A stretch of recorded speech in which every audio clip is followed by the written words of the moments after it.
Greetings, everyone. I hope you are well. I have a very special announcement to make. For your listening pleasure, I have brought on one of the best narrators that I look up to personally and have always fallen asleep to his stories. My special guest for this evening is the SANDMAN. If you have not heard of the SANDMAN, please check the description below and check out his channel. You will not be disappointed. Also below, you can find links to the Back to Ashes and Phoenix Fire Narrations merch store if you would like to peek and see what is available. If you like what you are hearing, you are more than welcome to buy me a coffee. It would be greatly appreciated, as I appreciate each and every one of you. You can also become a member of Back to Ashes for just $1.99 a month. Perks include getting early access to videos, getting top priority responses in the comments, and getting your name as a special shout out in the beginning of each video, plus more. Now, with all that being said, it is time to get you your dose of vocal melatonin that you always crave. Let's go back to the ashes, for when we arise from the ashes, we are a better, stronger, and happier person in the morning.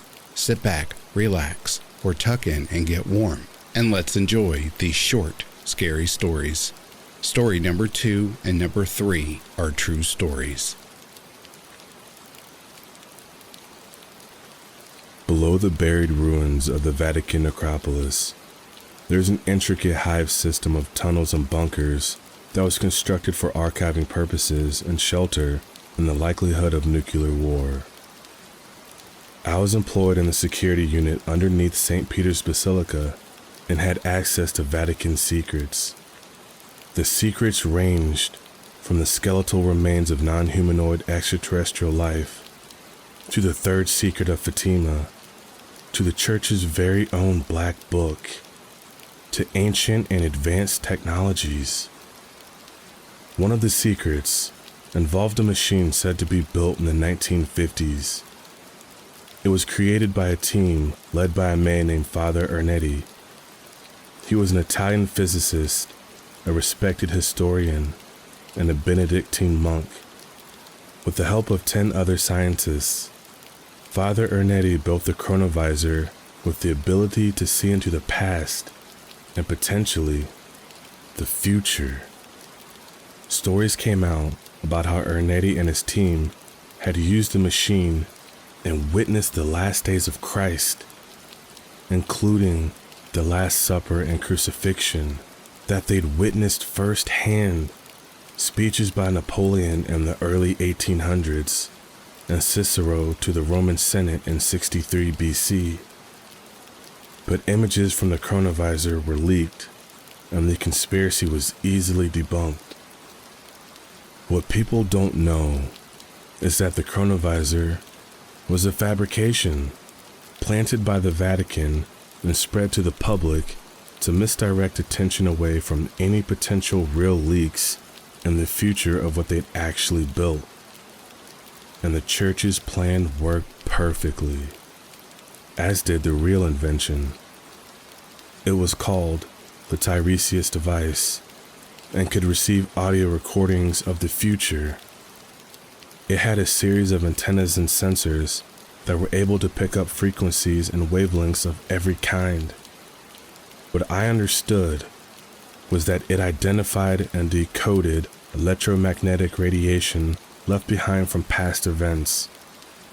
It was then programmed to use that information to assemble and predict future events.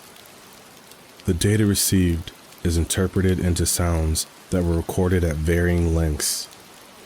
Similar to tuning a radio, you could twist a special knob that would focus the antenna into better clarity, or even to the device's version of other stations, which some scientists claimed were different dimensions.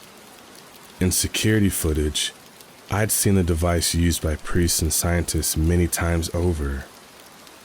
I learned how to turn it on, charge it up, and pinpoint the targeted location. In all my years working there, I managed to sneak into the Tiresias room and use the device 3 times. And each time, I went 30 years further into the future, but at the same location, which was Warsaw, where I was born. All 3 recordings I heard were different, and they were the types of futures only conceivable in nightmares. The first recording was just over 3 minutes in length. It started slow, then came clarity. It was early morning. I could hear cars, buses, horns, factories, people. It was downtown Warsaw during morning rush hour. Thunder began to roll in. Then, a single tornado siren erupted the city, followed by more and more. Sirens and alarms began to pierce out from the downtown core. There was confused yelling and shouting from people. In the distance, the deep hum and heavy rumble of gargantuan machines began to approach. A horrifying mechanical horn blared out. The confused yelling from people turned to screams of panic and horror. Explosions and gunfire were erupting from what sounded like fighter jets and aircrafts tearing across the sky towards the machines. A battle had commenced. It was chaotic, at least on the human side. Our attacks were uncoordinated and sporadic, and they weren't stopping the machines. The sounds of the machines approaching continued, 4-legged, one after the other. Bump, bump, bump, bump. Never breaking pace, never slowing, never backward, not fast, but unstoppable. The battle against them raged as the machines got to the city. An impossibly loud sonic boom erupted. I assumed it was an EMP because everything on the human side went quiet, except for the humans. They continued to yell and scream as the machines rolled over the city, destroying it completely. Then the screaming and yelling stopped, and there were only the machines. The machines continued on to the next city, their horrendous sounds getting quieter as they disappeared over the mountains. It was the scariest thing I'd experienced in my life at that moment. Hearing those large mechanical horns blaring from miles away before they even got to the city. They weren't trying for a surprise attack. It didn't matter if they gave away their approach. You had all the time in the world to get up and leave before they got to your city. Eventually, you needed to stop, and they would catch up because they don't need to stop, and they definitely don't go back. They were methodical and impossible to unbalance. It was like trying to argue with a metronome. In the end, I couldn't tell if it was an alien race with large advanced technologies in the form of heavily engineered machines, or if it was a self-aware AI system that had decided to give the human race its last dinner check. The next time I used a Tiresias device was 6 months later, and I targeted 60 years ahead this time. I hoped to hear the sounds of civilization back, but I didn't. And it was even more frightening than the first. The recording lasted just over 4 minutes. There was a consistent, deep drone, almost like the hum of the earth. Then there were other sounds, distinct and frightening, but irregular and warped by some form of compression. I enhanced the recording and passed it through several filters and discovered the sounds were distorted because they were underwater. Warsaw was underwater. A lot of water. The sounds were analyzed and notified of some frightening information. They were compressed by water, and based on the pounds per inch calculated, the audio is at the bottom of a newly formed trench with over 10,000 feet of water above it and the now expanded Baltic Sea, which Warsaw was at the bottom of. The strange sounds amidst the water were projected out in waves of awful, guttural pulses from what was calculated to be massive, obscene creatures. Some new forms of aquatic organisms. After the audio had been cleaned, what I heard was the nightmarish version of a humpback or great blue's beautiful melodic tones. Amidst the loud and frightening pulses were a myriad of high-pitched whistles. It sounded like the creatures were screaming at each other. The sounds got closer and erupted in all-out violence. There was thrashing, whistling, and shrieking, all from the disturbing versions of powerful underwater larynxes, vocal cords, and air sacs. Then it got quiet, and the stillness of the ocean's depths resumed. The recording ended. It was a full year before I brought myself back to the Tiresias device for a third listen. I inputted the details for 90 years ahead and hoped for a better future this time. What I got was something worse. This recording was over 5 minutes long and had a perfect connection to the time and place I had targeted. But there was nothing to hear. No drone, no static, no atmosphere of any kind, none of the haunting crackling of the planet's magnetic field.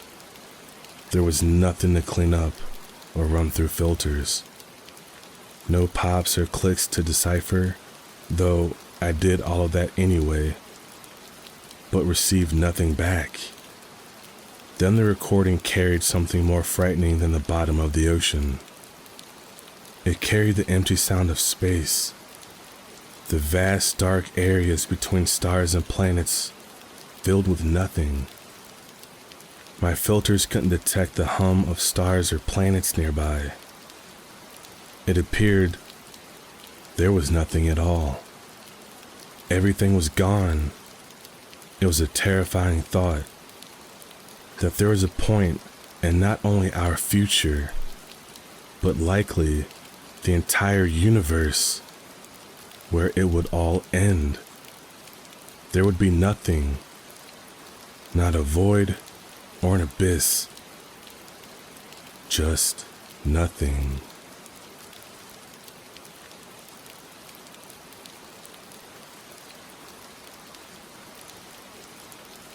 The following is the story of Hannah, a 24-year-old HR admin at a mental health and physical health hospital in East Sussex, England. The supernatural has always interested me. I grew up watching Most Haunted and Ghost Hunters, and now I love BuzzFeed's Supernatural series. I don't think ghosts are real in the sense that you can see an apparition of someone who died, but I do believe you can communicate with other spirits who would go through a journey to be able to communicate. I also believe in being possessed and objects having spirits attached to them. When we experienced the odd imaginary friend situation and heard footsteps in the house, etc., we didn't jump to ghost until quite late on. It was one of those things where, if you'd watch it on a film, you'd say, why wouldn't you move out when you can hear things in the attic or running around upstairs?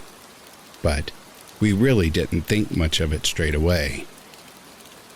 One of my cousins, who I lived with, was only a child when it began.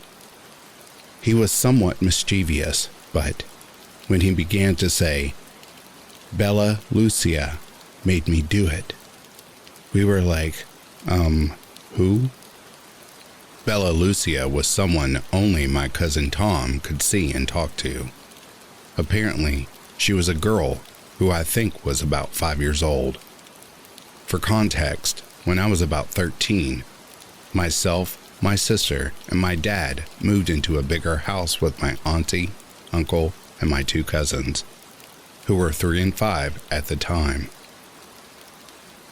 It was a house that was relatively old, but nothing ancient. My sister and I shared a room on the ground floor. My dad was in a room next to us. We had our own bathroom downstairs. Upstairs, my cousins had their own room. My auntie and uncle had their room upstairs also. My youngest cousin Tom was a mischievous kid, and there were stories where he saw people. He once asked his mom, "Who's that man in the kitchen?" And upon investigating, there was no one there. When we moved into this house, he would start to misbehave and would say, "Bella Lucia made me do it." It was such a specifically odd name. It made us think, what 3-year-old would come up with such a name?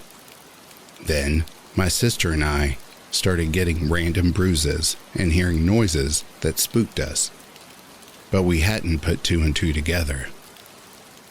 One night, I heard running upstairs, and I said to my auntie the next morning that I heard Tom run around and ask if he had had a rough night. She said no, that he slept all night in his bed. I was 10,000% sure I heard a little kid run about last night. They said he didn't wake them up at all, which he typically would. Bella Lucia would then start talking to Tom more and more, and he would say, "Bella Lucia said it's time to go play upstairs now." We started to ask Tom who Bella Lucia was, and he was saying she's a little girl who likes to play, but we can't see her. We kind of thought he had an imaginary friend. That's cute. But he would do really obscure and dangerous things that weren't like him, like trying to throw himself down the stairs, chewing through electrical cords, hitting himself, etc. I kept thinking I could hear people in the kitchen, but when I'd go to look, no one was there. A few people mentioned similar experiences in the kitchen, where they thought someone was with them when they were all alone. Tom once told my sister that there was someone in the kitchen with her, and upon looking around, only Tom was there. I think I could hear stuff from the attic when I was upstairs, and we even got someone to inspect the loft thinking there were animals because it was so noisy. But again, nothing was there. It was quite eerie. I asked my sister what she remembers, and she said she remembers a balloon that wasn't filled with helium. It was floating upwards and staying in the air, then being pulled about a bit. Tom said Bella Lucia was holding it. We started to feel more creeped out in the house and Googled Bella Lucia. The name translates to beautiful light, which is often to do with angels or angelical meanings.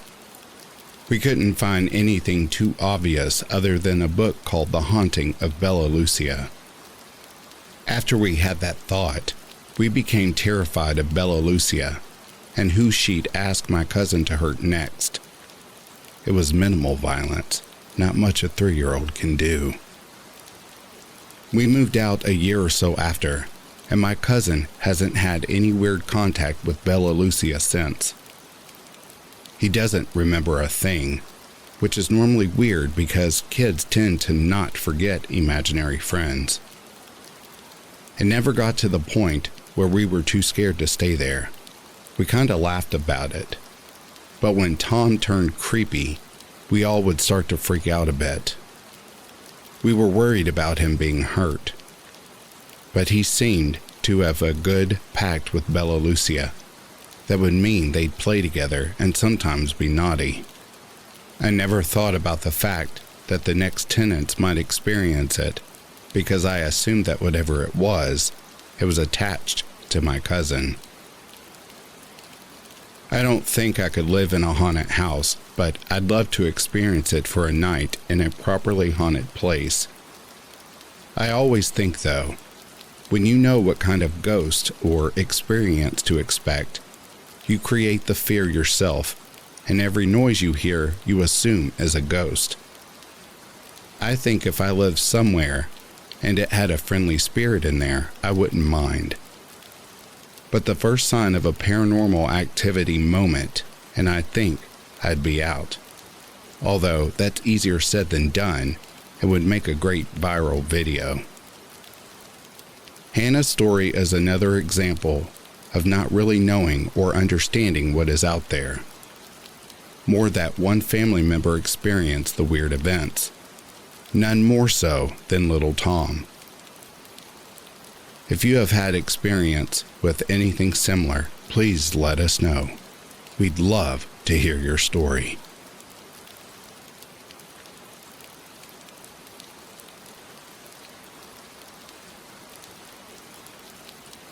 Katie was 21 and from Devon in the UK.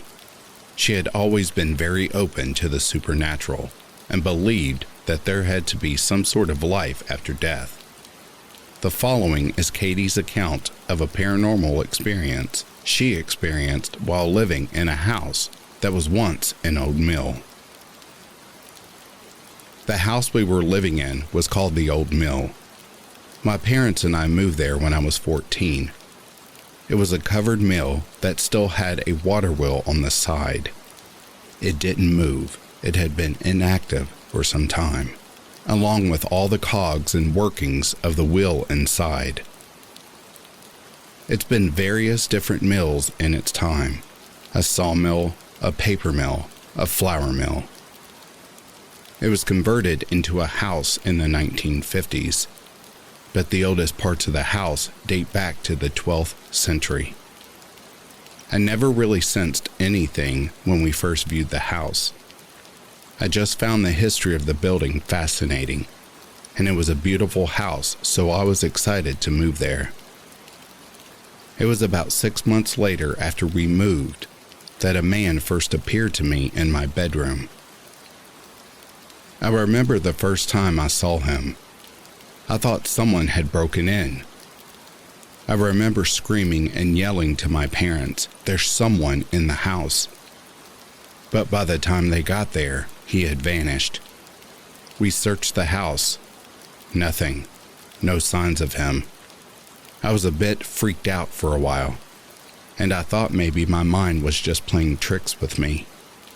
But then I saw him again about a week later, in the exact same spot in the corner of my bedroom. I remember I was home alone and screaming, "What do you want?" At this point, I still believed it was someone breaking in. I remember scrambling for my phone, ready to dial 999. But then he spoke to me and said, "I just want to be friends. I used to live here. I just want to visit and see what you've done with the place." So, I asked him when did he live here, and that's when he said 1874. I thought he was kidding, but then I noticed his clothing, and it was very old-fashioned, very Victorian era. He wore a brown suit and held a top hat. I screamed again and ran out into the garden. Then, when I went back in, he was gone. I was so freaked. I didn't tell my parents because they would think I was out of my mind and seeing things. The next time he reappeared, he told me his name was Arthur. I always found it strange that he appeared in the exact same spot in the corner of my room. I also noticed he had a lot of bruising around his neck. I asked him about it once, but he looked very sheepish and then disappeared.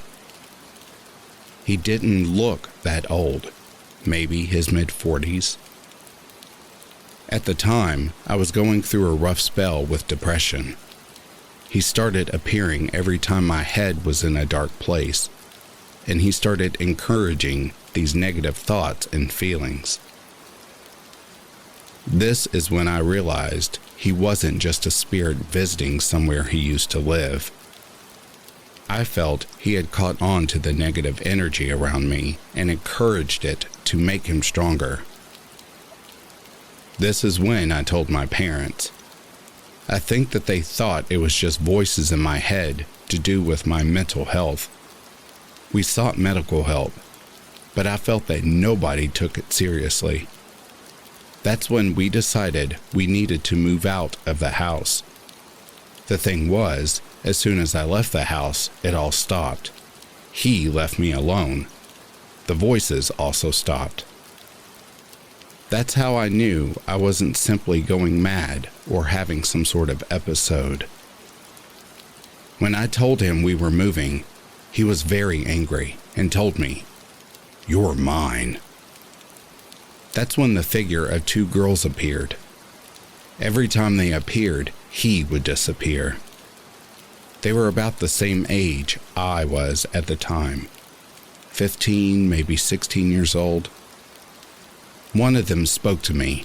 Her name was Mary, and she just said that I needed to leave, to get out, and to save myself from him. I believed her. There was even one time where Mary possessed me. I have no recollection of any of it, so I'll just tell you what my parents told me about it as they witnessed it.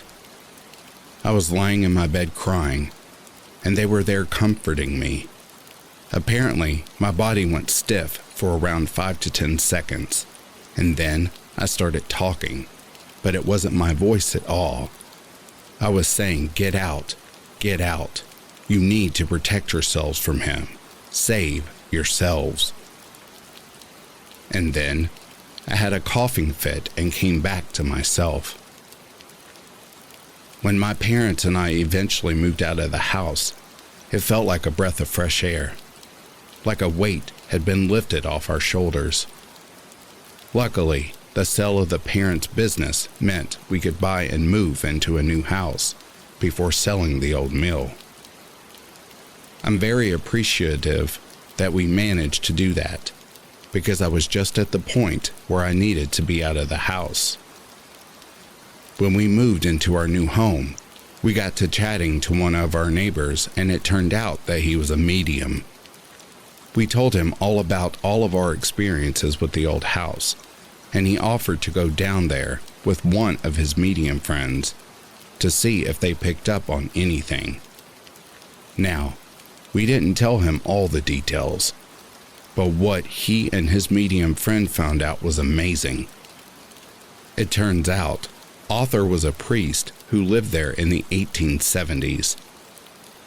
It turned out he had held two girls captive there, Mary and Elizabeth, and he accidentally killed them. He felt so guilty and ashamed of what he did that he ended up hanging himself. You guessed it, in the corner of what would become my bedroom. We managed to sell the house a year ago. We did tell the new owners that we had had some spiritual activity, but we didn't tell them the full extent of it all. We didn't want to sell the house to a family who had any young girls, as we didn't want them experiencing anything similar to what I did.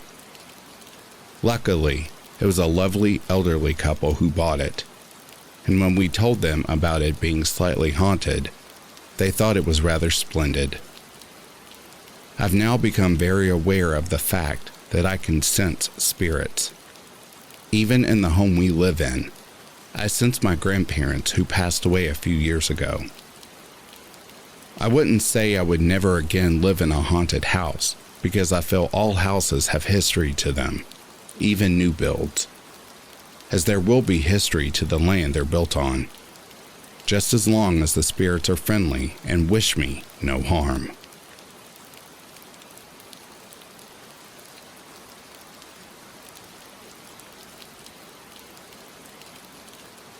My dearest daughter, if you are reading this, I have already passed on. I want you to know that I have always loved you, even if I haven't always shown it. I am so proud of the incredibly talented, smart, and independent woman I've watched you grow into. You look so much like your mother.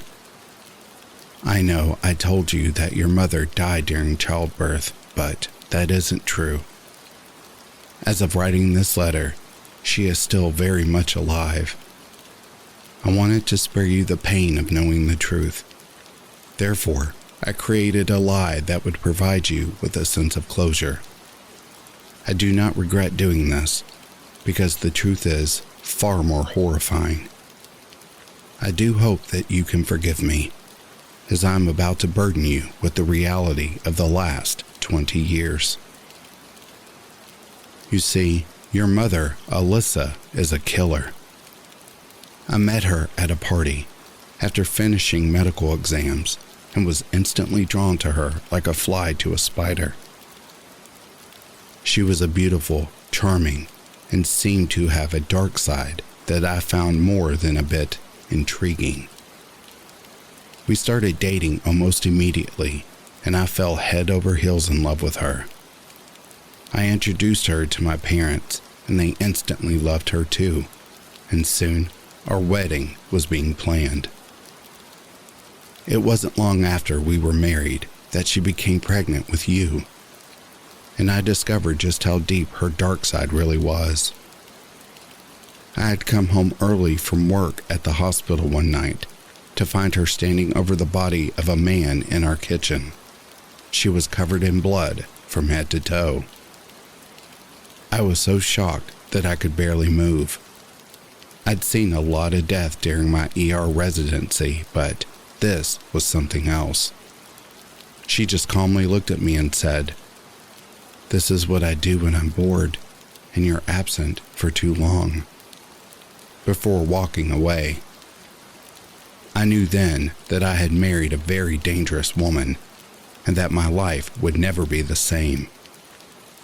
I convinced myself that I could change her, that I could help her get better, but it quickly became clear that that was not going to happen. She enjoyed killing too much, more and more frequently. I'd come home to find another victim that she would now expect me to just dispose of. One night, I just couldn't take it anymore.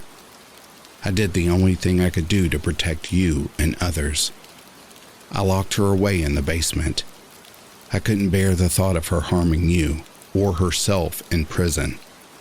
So, I took matters into my own hands. I still love her dearly to this day. It hasn't been easy keeping her down there, especially after you were born, but I did it for you. I love you, my daughter, and I hope that you can find it in your heart to one day forgive me for keeping this from you. I know it's probably impossible to believe, but it's the truth. She is still there, locked in the basement. I have enclosed a key with this letter, in case you ever want to see her for yourself. There's a trap door beneath the large freezer in the back room of the basement. This will lead you to her room. She's probably running low on supplies as you read this. Just please be careful.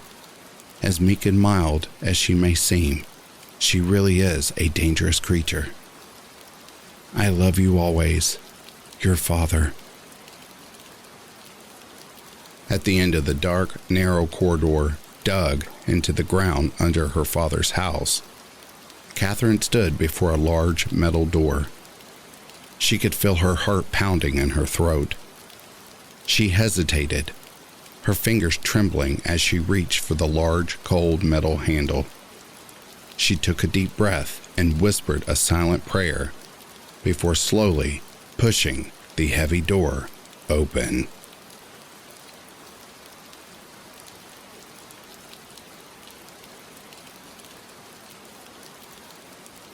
Drip, drip, drip. The sound of dripping water sent chills down my spine. I tried to ignore it, but it was impossible. With each drip, I felt my sanity slip away. It was very possible that I was completely losing my grip on reality. The water was coming from the bathroom sink. I knew I could just go in there and turn it off, but I was too afraid. In my younger years, I used to have a reoccurring nightmare. a nightmare that has plagued my mind once more these last few days. I'm in my bed and I hear a drip, drip, drip coming from the bathroom. I get out of bed and see a figure in the bathroom, shrouded in darkness. The figure turns to look at me, its eyes glowing a bright red. I try to scream, but no sound escapes my mouth. Paralyzed by fear, I have no choice but to stand and watch as the figure slowly walks towards me. I would wake up right before it reached me, screaming and covered in sweat. Tonight, it's different. I know I'm awake. I was woken up by an alert on my phone. A message from my roommate said she wasn't expecting to be home tonight. I was just settling back down to sleep when I heard it. Drip, drip, drip. What if there really was something lurking in the shadows, waiting to grab me? I wasn't about to take that risk. I'd prefer to stay in the safety of my bed. Drip, drip, drip. I held my pillow tightly across my face, almost to the point of suffocation. I tried to block out the sound. It was like a siren call beckoning me to my doom. I could feel myself being pulled towards the bathroom, even as I tried hard to resist. Drip, drip, drip. The dripping water became louder and more insistent. I could feel my grip on reality slipping further out of reach. This is just a dream. It can't really be happening. Just go to the bathroom and it will all be over. I just had to face whatever was there. Reluctantly, I got out of bed and slowly made my way to the bathroom, my heart pounding in my chest. Terrified of what I might see if I kept moving. Unlike the nightmares before, the bathroom door was closed. Slowly, I pushed open the door, half expecting something to jump out at me. But there was nothing there. Just the sound of dripping water coming from the sink. I breathed a sigh of relief, laughing at my stupidity whilst tightening the tap. The dripping stopped. My relief was short-lived. A glimpse in the mirror caught my attention as I turned to leave. I saw something that made my blood run cold. A figure stood behind me. Its bright red eyes penetrated my soul. I didn't even manage a scream as it lunged for me and dragged me into the darkness.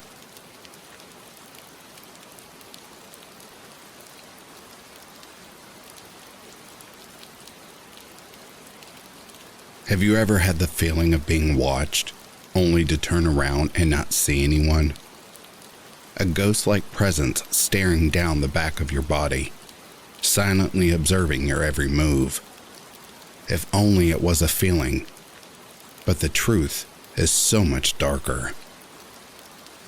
I always had a feeling that I was being watched, a feeling of eyes upon my body. The doctors gave it a technical term. Scopisthesia, they called it. Supposedly, it was a part of my anxiety and paranoia, but it always felt so real to me. I could never explain why, but I never really tried to understand it either. However, in recent times, the feeling had become more frequent and so I sought more help from common medicine. But the medication I was prescribed did nothing to aid my affliction. I tried seeing if there was anyone behind me when I got these feelings, or if an animal was watching, but no results came from my attempts. I was always alone when the feeling took effect. Total isolation. Nothing came out of any attempts to source the feeling, until I decided to look into a mirror. I sat totally still, waiting in front of a mirror. waiting for the feeling to come again. And when it did, what I saw sickened me. Behind me stood a tall, grotesque, man-like creature with sickly pale stretched skin and long claws, with hundreds of eyes upon its body staring directly at me.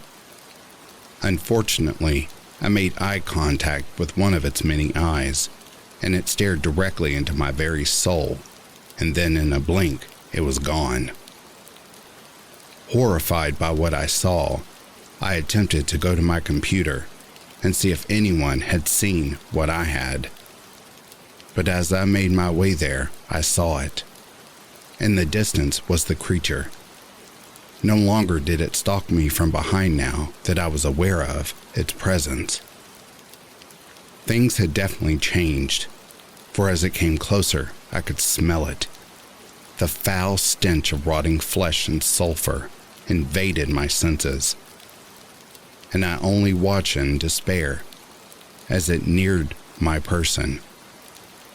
I don't know why I didn't run, or if I could even run, for fear itself had sunken my feet into the ground and prevented my escape.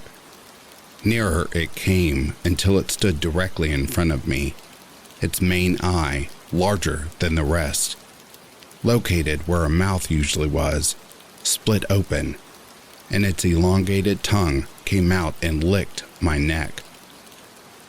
Its tongue felt like acid as it licked my skin, its slick saliva leaving decayed flesh in its wake.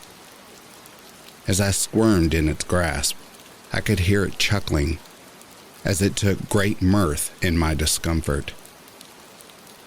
After taking one final taste, the creature sunk its claws into my flesh, marking me as its meal for a later date. It left me there with only my mind processing the event thrust upon me.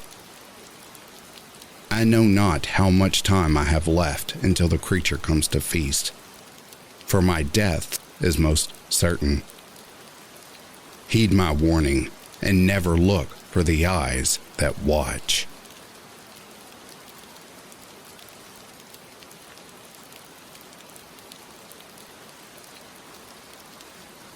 When my face started peeling, I thought it was the new face wash I had recently bought. My friend recommended it, and it was rated 10 on the best of lists on several websites. I was disappointed because the first few times I used it, I really liked it, but I couldn't chance it. I threw the cleanser in the trash. 2 days later, my face was still peeling, and it was much worse. It was so dry, the texture akin to snakeskin. I raked my mind for a possible cause, but couldn't think of any. Not only did it look disgusting, but it itched like absolute hell. I found myself scratching absent-mindedly. I scratched so hard that I drew blood. I only noticed when I glimpsed my red fingertips. My nail beds were clogged with chunks of skin. I finally realized that something was very wrong when I went to get my hair done. I went to my stylist to get my standard summer box braids. When she was done, she dipped my braids into a boiling pot of water and carefully wrapped my hair in a towel so I wouldn't get burned. When she took the towel away, she gasped, and my heart thumped painfully. "What's wrong?" I asked, but she didn't answer. I snatched her mirror off the table and peered at my reflection. I screamed. Every braid had come out of my head. Some clung to my scalp, hanging by bloody, vicious threads. I watched as a trail of dark blood slowly dripped from my skull and trickled down my nose. I slammed down the mirror and ran outside to my car. I blocked the stylist as she repeatedly called me to ask for payment. By the time I got home, all of my hair was gone. Every single strand, and most, if not all, of my scalp. My skin fell off in long, bloody strips. My face formed boils that burst and spurted foul, yellow pus. My eyes, which have always been my best feature, were now wet with thick mucus and yellow like the eyes of a reptile. I looked into those eyes, my once beautiful eyes, and oh my God, I remember. It was a memory I had tossed aside because I didn't deem it important to remember. My cousin's birthday was a week ago. She had always been into that mystic, spooky bullshit. The woman she hired referred to herself as a spiritualist. She told us we were going to host a seance. She ignored my laugh and the roll of my eyes. We lit red candles and turned off the lights, and then we sat in a circle and held hands. The spiritualist started chanting, and it made me uneasy. When I opened my eyes, she was staring at me. I had drank quite a bit, and it annoyed me I had to sit through this shit. So childishly, I stuck my tongue out at her. She kept looking at me, but I refused to back down. And then she smiled and everything went black. I was trapped in a sea of fire and everything was burning. I tried to scream, but my mouth was sewn shut. My skin bubbled, blackened, and peeled. I saw her then. She had her back turned to me. She was tall and thin and had the most beautiful black hair I had ever seen. And then she looked at me. I screamed. My fear wrenched my lips apart. The woman had no face, and her skin was mottled blue, black, and gray. She lurched towards me and tapped my forehead with a gnarled finger. She caressed the contours of my cheeks, encircled the hollows of my eyes, and traced patterns on my lips. She gripped the underside of my jaw, and with surprising strength, she sank her fingers into my flesh and tore my face off. The world burned, and I screamed again. I never thought it possible to scream without lips. She molded my face onto her skull, and then she smiled at me. My body sank into fire, and I burned. When I awoke, I was on the floor dripping wet and reeking of alcohol. My cousin and her friends surrounded me. They looked confused and concerned. "What happened?" I asked, snatching the towel offered to me. My cousin told me I had fallen and then started screaming. They don't know what to do, so my cousin, threw a glass of wine on me. "Where the F is she?" I spat. I took out my compact mirror and vigorously checked my flawless reflection. "Where is who?" my cousin asked. "That B word," I said. "That spiritualist. She did this.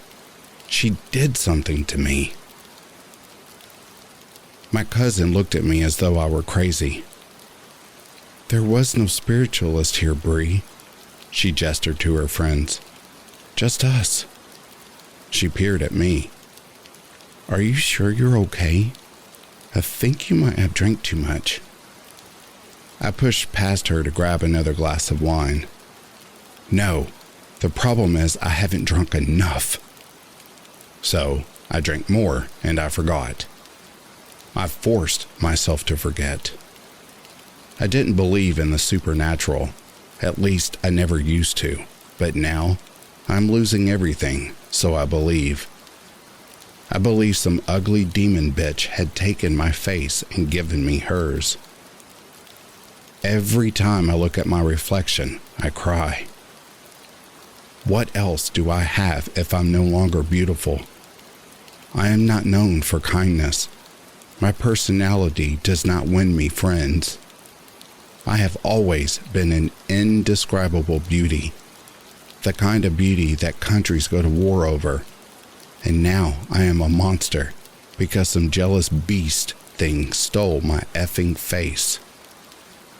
I don't know what to do anymore. I am tired of crying. It hurts. My tears burn and make holes in my skin. I've been holed up in the bathroom for days now. I broke my mirror with my fist and shattered it with my brittle bones. There are shards everywhere, reflections of me. I can't escape it. I can't run from myself. I give up. To you, you demonic bitch. Congrats, you win. I no longer want to see what I look like. I am tired of seeing my soul reflected back at me. I want to see her again. You know, for a final showdown. I want my face back. It's mine. It's always been mine. She doesn't come though. And why would she? I am so tired. I'll close my eyes and rest for a moment. I just want to sleep because if I sleep, then perhaps I will dream, and I will get lost in the memory of my beauty.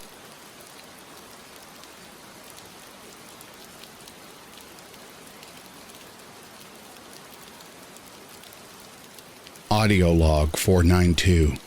This is Fyodor Konolov, Russian deer hunter, and this is audio log 492, Creature in the Wood.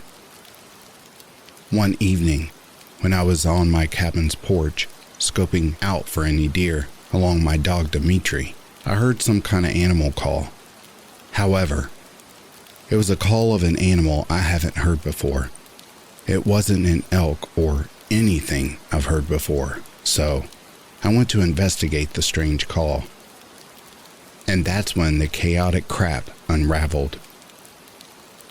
I was wandering through the forest, with trees that seemed to stretch on further than the human eye can see, and thorn bushes, stinging nettle, poison ivy, and much more, almost everywhere. The animal call got louder as I continued deep into the forest, and I eventually reached the source of the call. It was some big, ugly-looking devil that looked like a gigantic deer or elf of some sort. The creature turned its head faster than an owl can and looked directly at me. I pulled out my rifle and shouted, "Stay back, I'm warning you." However, it didn't listen and started running directly after me. I ran as fast as I could away from it. I wasn't trained for this crap.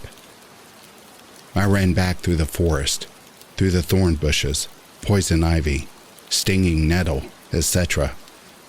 I looked behind myself and saw it wasn't behind me, so I sighed and slowly walked back to my cabin, only to see my dog, Dimitri, dead with massive scratch marks on his back.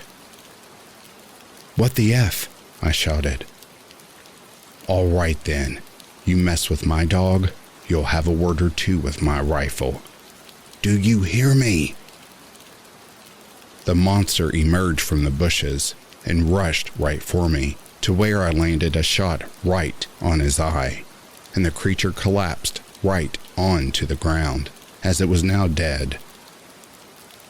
I walked up close to it, and I recognized it to be what the folks on my hunting grounds call a wendigo. This marks the end of audio log 492. Fyodor Konolov, out.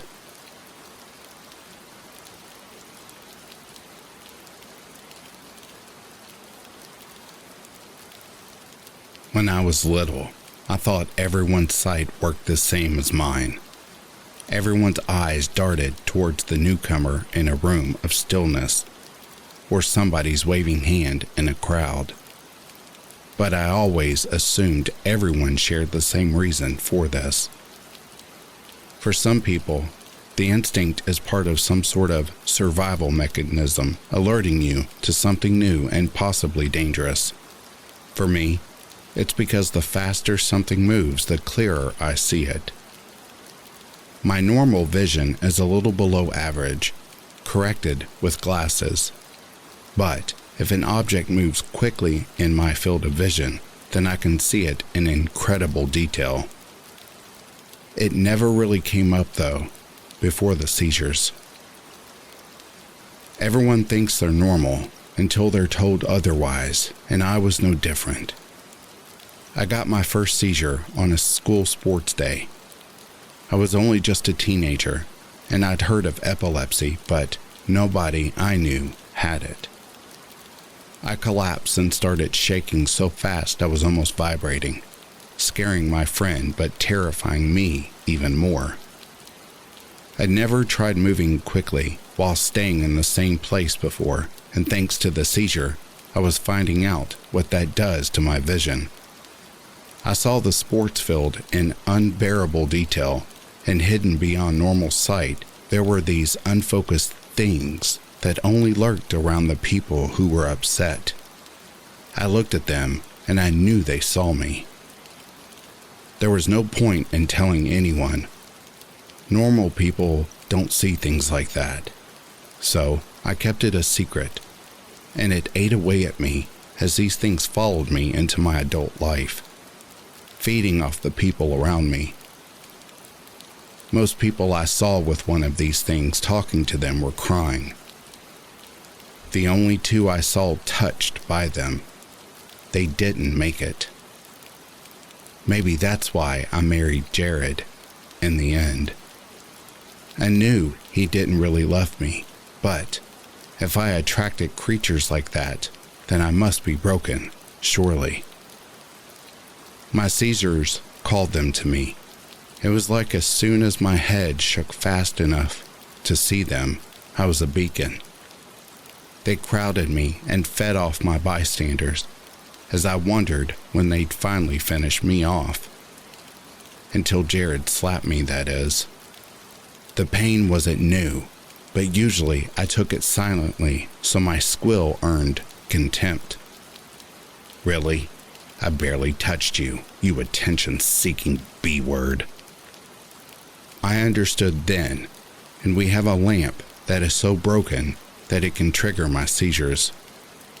Jared says he'll fix it, so I am neither allowed to complain nor fix it myself. I clicked the switch and stared at my husband. The creatures came quickly at first, and fed on the bystander I provided. All the pain he'd caused me was given back and then some. I should thank him, really. He helped me figure out that I'll always be safe from these monsters. All they want from me is to be seen.